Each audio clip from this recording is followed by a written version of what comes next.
Bonjour à tous, vous retrouverez ici un petit extrait de mon live, puisque j'ai décidé de faire des petites pastilles sur chacune de mes reviews. Enjoy! On continue dans la douceur, voilà, avec Sans Barbare, aux éditions Graf Zeppelin, d'El Torres et de Joe Bocardo.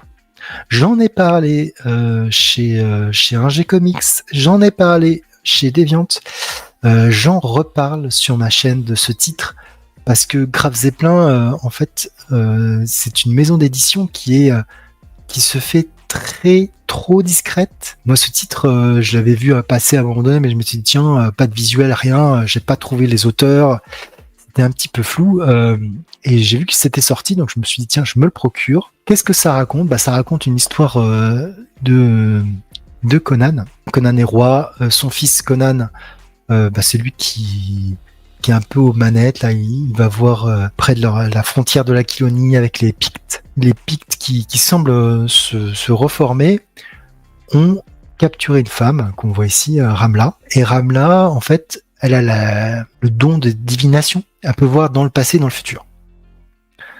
Et elle va commencer à parler avec Conan, fils, pour lui dire ce qui va se passer. Conan, lui, il va essayer de voir comment on peut tromper le destin. Et donc on va avoir une histoire avec un graphisme assez âpre, beaucoup de violence, ça fait forcément référence à Par-delà la rivière Noire, mais d'autres histoires aussi. Et franchement, j'ai trouvé ça très sympa. C'est pas très long, c'est un tome, un récit complet. Moi, j'aime bien le personnage de Conan, je trouvais que c'était d'une part une histoire originale, plutôt bien menée.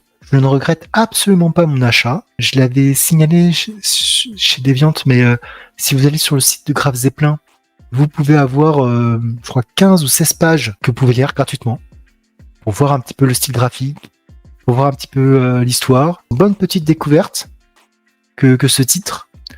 Donc, je ne peux que vous inciter à, si vous êtes fan du personnage, acheter un coup d'œil au moins.